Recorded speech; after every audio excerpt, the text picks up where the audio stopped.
Талыкпай иштөө үчүн жакшы тамактануу керек. Жакшы тамактануу үчүн сизге албетте бүтүн тиш зарыл. Москва шаарындагы мекендештерге мыкты стоматолог Абдиллаев Уларбек өз кызматтарын сунуштайт. Тиш дарылоо, пломба, тиш алуу, гигиеналык тазалоо, протездөө, металлуу керамика, брекеттин бардык түрү, цирконий, имплантация жана башка кызматтар бар. Чөнтөккө ылайык арзан жана сапаттуу рентген менен консультация акысыз. Биздин дарек Дубровка метросу 3 выходтан чыккандан кийин 4 мүнөттүк жол. Улица Широко-Подшипниковская 40. Байланыш номер +7985 578 30 39. Кийинки суроо 9-10 жаштагы школдогу балдар да Сахарага барып медосмотрдан өтүш керекпи? Билгендер жазып коюңуздарчы. Мекендештер, Сахарага только эмгек мигранттары, трудовой мигранты ошолор эле барат. Эгерде силер работа деп туруп, эгерде көргөзсөңүздөр, ошол работанын негизинде барып туруп Сахарадан жана процедуранын баарын өтөсүңөр. Эгерде силер гости болуп кирсеңиздер, же частный болуп кирсеңиздер, же болбосо члены семьи деп коет, ата-энеңер алар иштегени келген эмес, же болбосо кичинекей балдарыңар, алар болсо ошол райондогу ар бир районго бекитилген поликлиника бар, МВДнын сайтына кирсеңиздер, ошол жерде толугу менен жазылып турат, ошол жерден өтүп коюш керек. 8 жаштан баштап кичинекей балдардагы бир нече процедурасы кыскартылган процедура менен медосвидетельствование өтөт мекендештер. Кийинки суроо, жөнөкөй адамга эмгек келишими деген жөнүндө кененирээк маалыматтарды берип коюңуздарчы.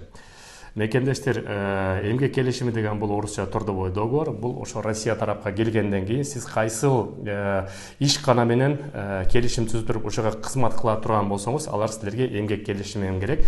Эгерде силер юрлицага жумушка орношпосоңуз, анда физлица, частное лицо деп коет, же жөнөкөй хозяин менен деле эмгек келишим түзүп алып туруп, ошонун негизинде регистрация узартсаңыз болот. Эмгек келишими бул сөзсүз түрдө керек, себеп деген бул эмгек келишиминин негизинде силер юридикалык коопсуздугуна ээ болосуңар, силерди жумуштан акча бербей койсо дагы ошо эмгек келишимдин негизинде силер акчаңарды өндүрүп алганга да бул сөзсүз керек. Ошон үчүн эмгек келишимин дайыма ар бириңиздер сураңыздар жумуш берип аткан тараптан.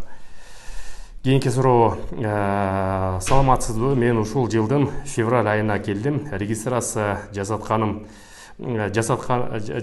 бирок базадан чыкпады. Азыр магазинде иштейм. Трудовой договорум бар. Ошол трудовой договор менен кайра жасатсам болобу? Регистрация границага кирди чыкты, кылбай эле кылсам болобу дейт. Мекендештер, ошо көп мекендештердин база данныйдан регистрациялары чыгып кеткен, аны баарыбызга маалым. Эгерде сиздин эмгек келишимиңиз болсо, трудовой договор, анда бул эң жакшы. Ошонун негизинде эле ошо жашап аткан жерге, же болбосо тааныштардын квартирасына барып туруп, миграционный кызматына барып туруп, ошол жерден болгондо эле кирди чыкты кылбай эле регистрацияны узартса болот. Бирок болгону миграция кызматы силерди айып пул 5000 рубльга чейин төлөтүп коюш мүмкүн. Ага деле макул болуп туруп, андан көрө 5000 рубль айып пул төлөп туруп, ошонун негизинде официалдуу түрдө регистрацияны узартып коюңуздар.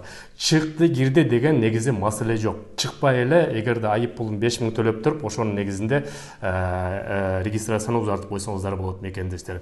Андан тышкары болсо, айта кетчү нерсе, просто чыкты кирди деген темага көп кишилер көнүп алган, жумуш берүүчүлөр да, работодательдер да көнүп алган, жөнөкөй мекендештер да көнүп алган. Регистрация узарта албай атса эле, сөзсүз түрдө чыгып кире кой деген ошого адатка айланып алган. Негизи чыкты кирди кылбай эле, айып пулу негизи базада жок болсо төлөп туруп, ошонун негизинде регистрацияны узартып жүрө берсе болот. Регистрациясынын мөөнөтүн болсо, айырмасы жок. 1 жыл, 2 жыл, 3 жыл, 5 жыл, 10 жылга чейин Россия территориясынан чыкпай эле, эгерде эмгек келишими официалдуу болсо, узартып жүрө бергенге толук мүмкүнчүлүк бар мекендештер.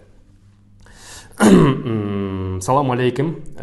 Мен 21-жылдын декабрь айында келгемин. Сахарова анда жок болчу. Азыр Кыргызстанга Сахарова барбай эле кете берсем болобу? Азыр Кыргызстанга Сахарага барбай эле кете берсеңиз болот. Себеп деген 21-жылдын 29-декабрына чейин келген мекендештер азыр чыгып кетсеңиздер, анда эч кандай проблема болбойт. Аларга негизи башынан Сахарадан өтүп кереги жок деген мыйзам бар болчу. Анан кийин ошо мыйзам бир аз өзгөрдү.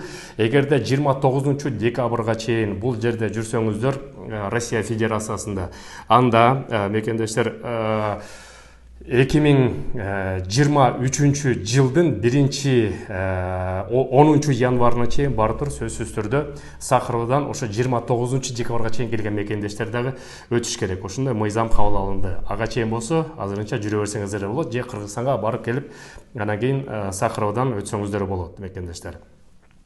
Кийинки суроо: Золотой коронадан акча алып төлөбөй койгондор эмне болот? Ошону да айтып койсоңуз тууган дейт.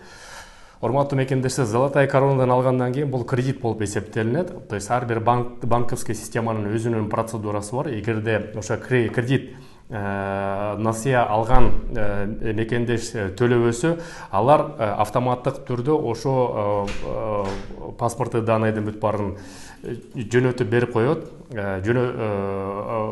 Ошо Центробанкка жөнөтөт. Центробанк андан ары ФСН федеральный судебный приставы деп коет, ошолорго жөнөтөт. Ошонун негизинде алар силерди запрет на выезд кылып коюшу мүмкүн. Въезд эмес, кирүүгө эмес, чыгууга запрет коюп коюшу мүмкүн. Ошол экенин төлөп туруп, ошонун негизинде анан кийин сөзсүз түрдө Золотой коронадан алынса, аны да төлөш керек мекендештер.